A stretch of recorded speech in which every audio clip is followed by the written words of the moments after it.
Is being kind secretly ruining life? Discover the 8 hidden dangers of being too nice and 4 Stoic strategies to protect energy, time, and sanity.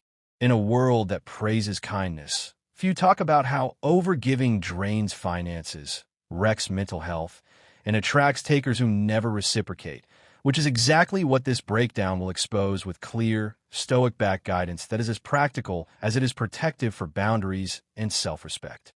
We're told to be kind and put others' needs ahead of our own, but almost no one warns that being too kind can be dangerous when it empties both the wallet and the heart while creating silent expectations that spin into resentment. In real life, effort out doesn't always equal value back, and giving too much can even place safety and well-being at risk if people learn that one's default answer is always yes. Today's breakdown uncovers 8 bad things that happen when kindness becomes people-pleasing and for tough. Stoic strategies to stop others from taking advantage without becoming cold or cynical. Number 1. Having hopes that are too high for people. Stoicism teaches acceptance, focusing on what's in our control and letting go of the need for reciprocity. When giving is done without attachment, disappointments shrink and the mind grows calmer. The truth is, even if selfless, most people still expect reciprocity somewhere deep down. So when everything is given away, a subtle belief forms that others will match that effort when help is needed. Over time, others get used to life working because someone else handles it, especially the person who never says no. So they assume that person can carry both their problems and the helper's own responsibilities. Reality rarely matches those hopes, leading to fatigue, bitterness, and sadness as reciprocity fails to appear, not because people are evil, but because most are simply attending to their own tasks first. That's not betrayal. It's human prioritization. So the work is to lower expectations, define limits, and give with wisdom instead of obligation or fear. High expectations quietly create a cycle of overfunctioning. The kinder someone is, the more tasks flow their way, until kindness becomes the system that keeps everything running while others conserve energy and contribute less, not out of malice, but habit. When people learn someone will always say yes, they stop preparing backups, stop respecting timelines, and start assuming availability, which turns generosity into unpaid labor that drains time, money, and emotional bandwidth. This is how burnout begins. Not in a single moment, but in a series of small yes that feel polite at first and punitive later, especially when the same people vanish when help is needed in return. The hard truth is that enabling is still enabling even when it comes from a loving place. Rescuing others from the weight of their own choices robs them of accountability and traps the helper in a loop of fix and fix again. The antidote is compassionate boundaries, clear limits that protect capacity without hostility, combined with realistic expectations that remove the hidden contract of, I gave, so you must give back. Stoic practice reframes this.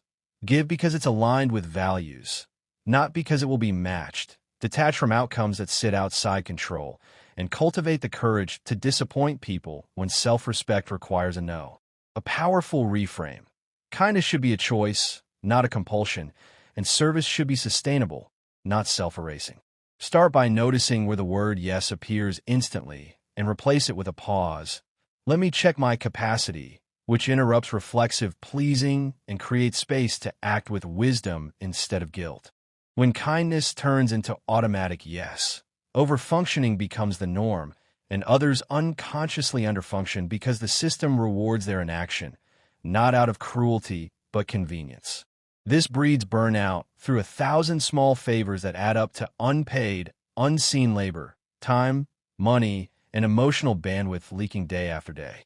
Enabling, even from a loving heart, still removes accountability and guarantees repeat crises. The fix is compassionate boundaries. Say yes by choice, not compulsion. Align giving with values, not approval. Detach from outcomes outside control. A practical script.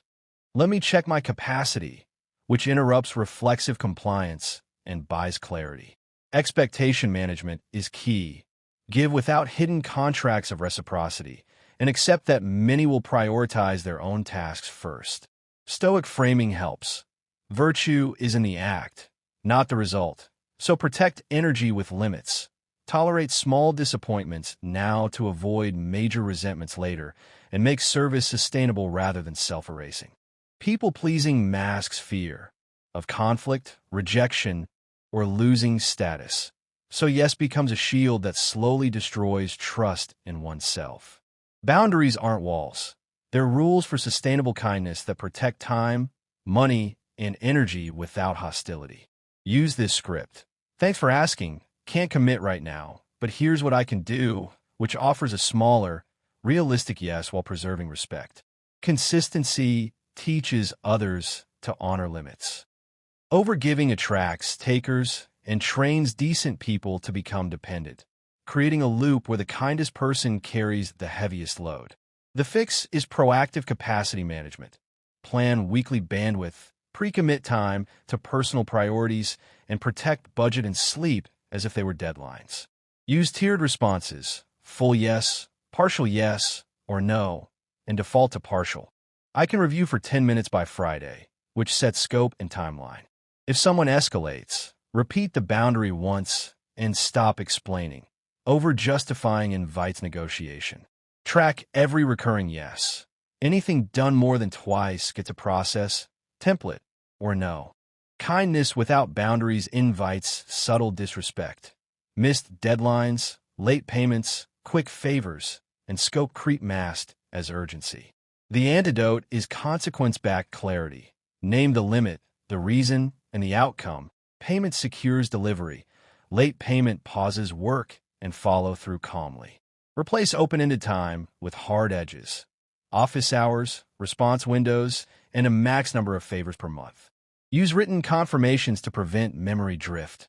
Recap, 2 edits by Thursday EOD. This isn't harsh. It's respectful project hygiene that protects relationships and results. Overkindness distorts identity. Self-worth gets tied to usefulness. So saying no feels like being unloving, which locks the psyche into a loop of approval-seeking and quiet resentment. The reset is values-first living. Define the top 3 priorities: health, deep work, family, and gate commitments through them so every yes serves a core value and every no protects one. Use a 72-hour drift check. If a request still matters after 3 days, it earns attention. If not, it was urgency theater. Build anti-burnout rituals that refill the well. Sleep anchors, offline walks, journaling, weekly solitude blocks, and single-tasking sprints to restore focus and mood. Finally, let natural consequences teach. Stop rescuing adults from repeat mistakes and offer frameworks instead of fixes, checklists, templates, and clear ownership, so kindness scales without self-erasure.